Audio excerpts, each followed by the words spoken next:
श्री स्वामी समर्थ. जय जय स्वामी समर्थ. नमस्कार मैत्रिणींनो, मी अश्विनी अगदी मनापासून स्वागत करते तुम्हा सर्वांचं पुन्हा एकदा माझ्या या नवीन व्हिडिओमध्ये. तर उद्या मार्गशीर्ष महिन्यातील पहिला गुरुवार असणार आहे. म्हणजे पहिला गुरुवार जो आलेला आहे तर तो 27 नोव्हेंबरला आलेला आहे आणि या दिवसाला अतिशय महत्त्व दिलं जातं. हा दिवस खूप पवित्र मानला जातो.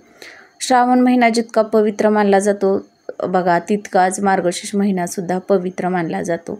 आणि या मार्गशीर्ष महिन्यामध्ये वैभव लक्ष्मीचं व्रत केलं जातं. त्यासोबतच या महिन्यामध्ये गुरुवारी माता लक्ष्मीचं महालक्ष्मी व्रतसुद्धा केलं जातं. तर यंदा 21 नोव्हेंबरपासून मार्गशीर्ष महिना सुरू झालेला आहे आणि 27 नोव्हेंबरला पहिला गुरुवार असणार आहे. आणि या महिन्यामध्ये एकूण 4 गुरुवार आलेले आहेत. तर या महिन्यातील पहिल्या गुरुवारी म्हणजे 27 नोव्हेंबरला आपल्याला गाईला ही एक वस्तू खाऊ घालायची आहे. यामुळं आपलं आयुष्य नक्कीच बदलून जाईल, आयुष्याचं सोनं होईल. 7 पिढ्यांचे जे दारिद्र्य आहे तर ते नष्ट होईल. असा हा अतिशय प्रभावी उपाय आज आपण या व्हिडिओमध्ये पाहणार आहोत. तर मार्गशीर्ष महिन्यामधील पहिला गुरुवार आहे तर आपल्याला लवकर उठायचं आहे, स्वच्छ स्नान करायचं आहे. स्नान करण्याच्या पाण्यामध्ये आपल्याला चिमूटभर हळद टाकून या पाण्यानं आपल्याला अंघोळ करायची आहे. त्यानंतरनं बघा, आपल्याला या दिवशी महालक्ष्मी व्रताची जी पूजा मांडणी आहे तर ती देखील करायची आहे. दररोजच्या आपल्याला नित्यपूजा करून घ्यायची आहे. यासोबतच या दिवशी आपल्याला भगवान श्री हरिविष्णूंची सुद्धा पूजा करायची आहे.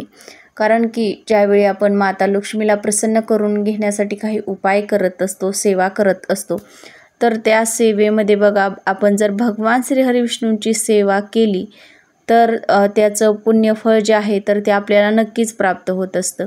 कारण की माता लक्ष्मीला भगवान श्री हरिविष्णूंची जी सेवा आहे तर ती अतिशय प्रिय आहे. त्यामुळं आवर्जून या गुरुवारी आपल्याला भगवान श्री हरिविष्णूंना सुद्धा अभिषेक करायचा आहे. त्यासोबतच पिवळ्या रंगाची फुलं, फळं, मिठाई आपल्याला अर्पण करायची आहे. त्यासोबतच एक तुळशीपत्रसुद्धा भगवान श्री हरिविष्णूंना अर्पण करायचं आहे. अशा पद्धतीनं आपल्याला ही जी पूजा आहे तर ती मांडून घ्यायची आहे.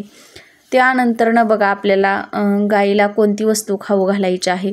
तर आपली पूजा मांडून झालेली असेल तर तिथे आपल्याला शुद्ध गाईच्या तुपाचा एक दिवा लावायचा आहे. धूप अगरबत्ती प्रज्वलित करायची आहे, म्हणजे लावून घ्यायची आहे. तुळशीला एक स्वच्छ तांब्याचा कलश पाणी अर्पण करायचं आहे. त्यानंतरनं तुळशीची देखील पूजा करून घ्यायची आहे. आता बघा, या दिवशी आपल्याला जी महत्त्वाची वस्तू आहे तर ती भगवान श्री हरिविष्णूंना अर्पण करायची आहे.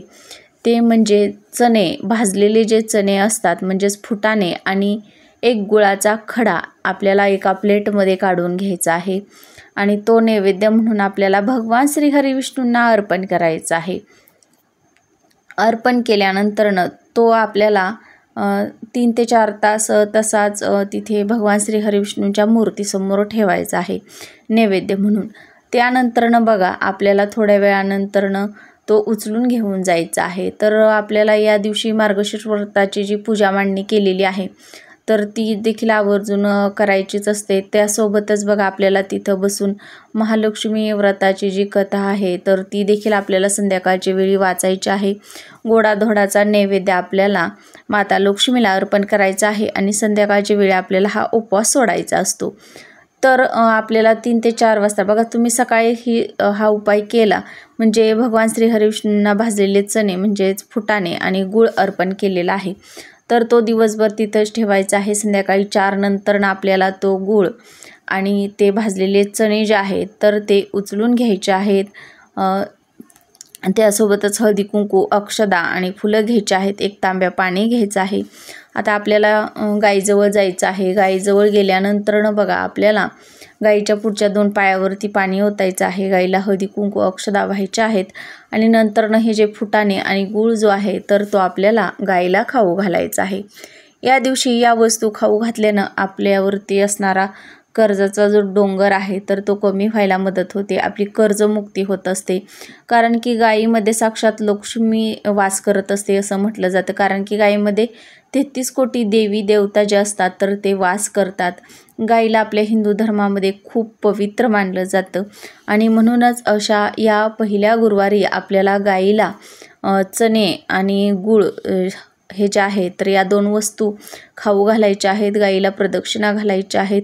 ओम नमो भगवते वासुदेवाय नमः या मंत्राचा तुम्हाला या दिवशी आवर्जून जप करायचा आहे. 108 वेळा करा किंवा तुम्हाला जेवढ्या पण वेळा शक्य होईल तेवढ्या वेळा करा. महालक्ष्मी अष्टकमचं पठण करा. संध्याकाळच्या वेळी शुद्ध गाईच्या तुपाचा एक दिवा लावा आणि त्यामध्ये तुम्हाला एक अखंड लवंग जी आहे तर ती टाकायची आहे. फुलासहित असणारी लवंग टाकायची आहे. तर अशा पद्धतीनं या दिवशी तुम्हाला काही सेवा करायच्या आहेत आणि त्यासोबतच गाई संबंधित हा जो उपाय आहे तर तो देखील करायचा आहे. तर आजची माहिती आवडल्यास व्हिडिओला लाईक करा, शेअर करा आणि चॅनलवरती नवीन आला असाल तर प्लीज चॅनलला सबस्क्राईब करा.